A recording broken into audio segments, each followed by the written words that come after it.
So joining us here today is Emma Gibbs, who's Resources Librarian at the Rowlands Library, which is part of Worcestershire Health Libraries. Emma, you're going to tell us about your Koha implementation. But first, perhaps if you could introduce us to Worcestershire Health Libraries and its role within the NHS Trust that you work for. Yeah, that's fine. So I'm the Resources Librarian for Worcestershire Health Libraries. We have 3 main hospital sites that we cover as a group of libraries, which includes Redditch, Kidderminster and Worcester. We do have satellite sites at other community hospitals as well. So we cover Worcestershire Acute Hospitals NHS Trust and the newly named Herefordshire and Worcestershire Healthcare NHS Trust as well. We also collaboratively work with Herefordshire Clinical Library Service, and I am the administrator of the Koha Library Management System across those organisations. Okay. We serve around 7,500 members of staff, potentially, and we have a mixture of professional and paraprofessional staff working within the library sites.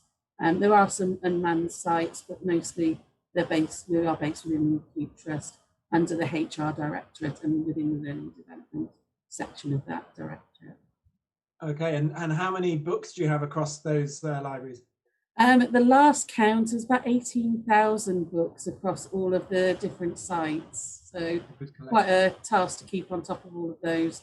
That's inventory time. I'm sure. And before Koha, what systems did you have in place across the libraries to manage your collections? I'm going to be showing my age now because when I first started in libraries, we used card indexing systems. So back in the 90s, so I used a typewriter and an accessions book. Then we actually moved forward out of the dark ages into using the Heritage Library Management System when we started to catalogue and classify our stock into a more formalised way. We used that for a year or two whilst we had some cataloguers professionally employed for us, which was, wild because we only had 1.5 members of staff before, and then we had 3 cataloguers across the county. And then we joined library services across different NHS organisations. So the Acute Trust was multiple different hospital services beforehand, and they joined all those libraries and health hospitals together. And that's where Worcestershire Health Libraries was formed. And then we found that Heritage Library Management System didn't meet our needs anymore. So we moved on to something called the CERSI Workflow System. And we had that for quite a lot of years, to be honest, with different connotations of the CERSI system. But it became very heavy and dependent on workstation licenses and big download packages, and our IT infrastructure just couldn't manage it anymore. So we started to look for alternatives that were lighter on the IT infrastructure. So were those sort of reasons of it being cumbersome and heavy duty, were they the main reasons for you to look to change systems? The existing system we had was very DOS Windows based, so you had multiple windows open all the time. It was very old fashioned. It didn't seem to move with technology and the way that people used computers at the time. And we had to do our own backups because we hosted our own server, and our IT support was pretty poor, to be quite honest. So we were doing a lot of stuff ourselves, and it was taking a lot of time out, and it just didn't fit our needs anymore. So we wanted to look for something, cheaper as well, because those big bulky packages are very expensive. The server cost, the hosting cost was massive as well. So we wanted to look for something that was, you could just pull off the shelves. It was a bit cheaper. It was lighter on our IT infrastructure. It was web-based. Those types of things we were looking for, and it was also adaptable to our needs. And something like Koha has been very adaptable to personalise for us and how we can use it to meet our needs across multiple library sites as well. Okay, and at the time, was were there any sort of obstacles to changing? Were there any reasons why changing systems might have been difficult at the time? You get library staff that are very set within their ways, and they don't like change. So you have to sell them, it's a very hard sell to make sure that people are aware of the change, the need for change, the positive aspects of change. Definitely moving away from our local IT, being reliant on our local IT infrastructure was a massive plus point. So that didn't need much convincing. At the time, cost, we're always being asked to save money. So it wasn't really a barrier, it was more a necessity to show that we could be more cost effective within the library services.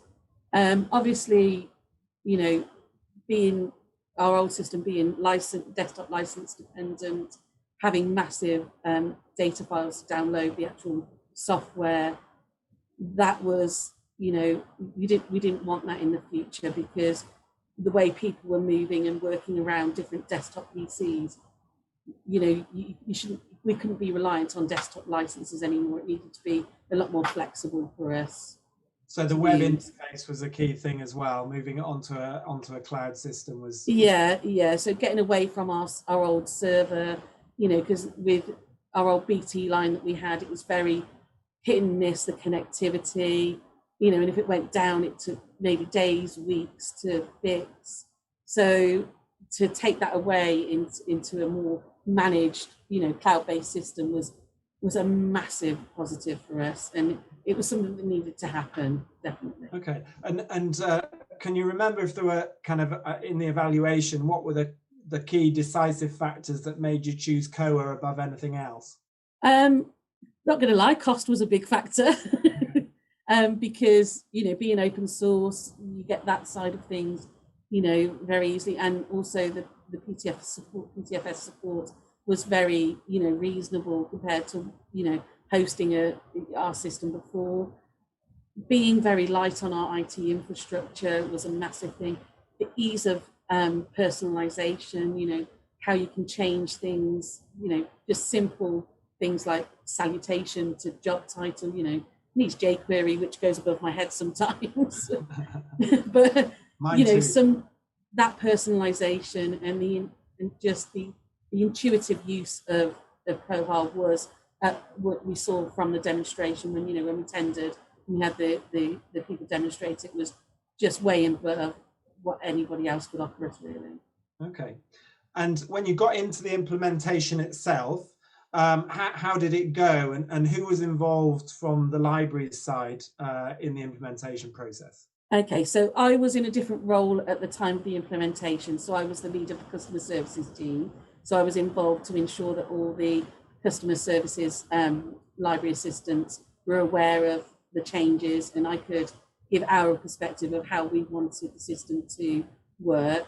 We had a head of library and knowledge services who was leading the project, and then we had the then electronic resources librarian who is now working for PTFS, Lucy. That'd be Lucy.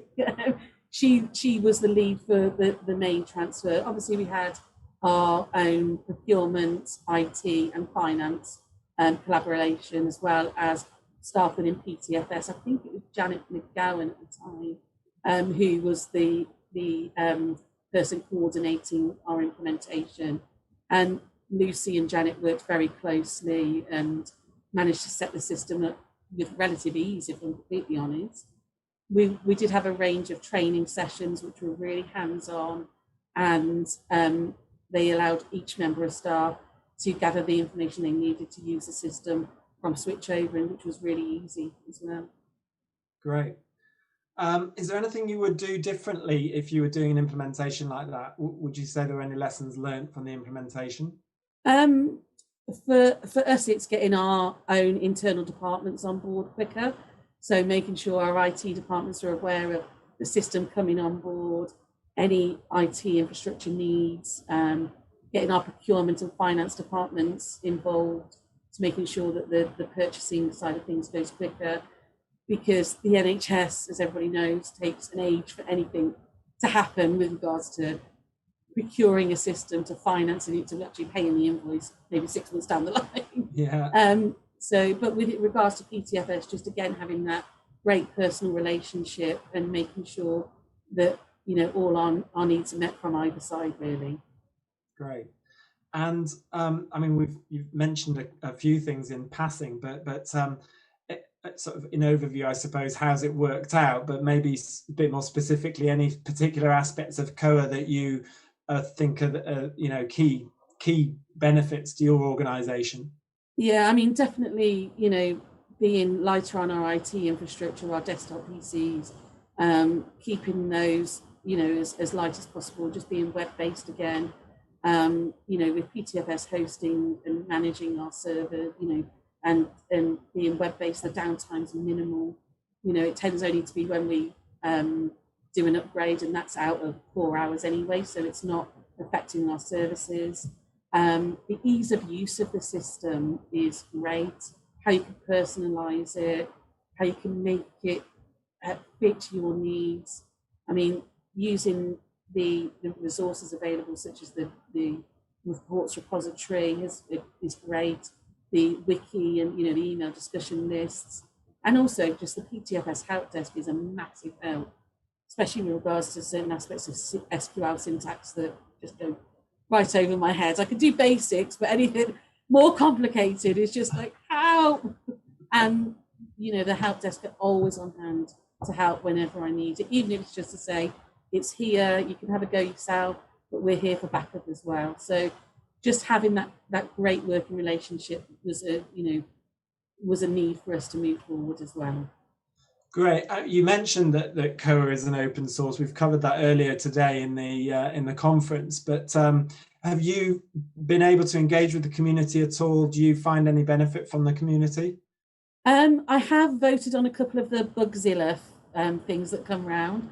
I haven't got actively involved, so I'm not sure whether my technical knowledge is quite there, but I am involved. I do use the reports repository, and you can amend those to your needs. I do go on the email discussion list and have made comments on that, and of course the PTFS help desk as well. So not the wider community as such, but I have voted on certain things that I think would enhance the system for future developments as well. And that is one of the benefits, obviously, of the open source world, is that the community is and the users of the system are what prioritize, you know, what gets developed and what gets fixed for future releases. So it is good to hear that you're able to engage with that. You've done a great job already about talking about PTFS Europe's support, but is there anything perhaps you'd say to your library colleagues out there who might be wavering about systems, and that you would say why Koha is worth a look, and working with PTFS Europe on Koha is a good choice for them? Yeah, I mean, I have to say, you know, going from our previous library management system, this one is so easy to use. It's so intuitive. It can be personalized with the help of PTFS. You know, the help desk, the relationship you get, the help and support, the training, even during upgrades, you know, you get the release notes and you get highlights of, you know, different things that have changed that would really assist you, because the help desk, you know, the guys on the help desk know how your system works.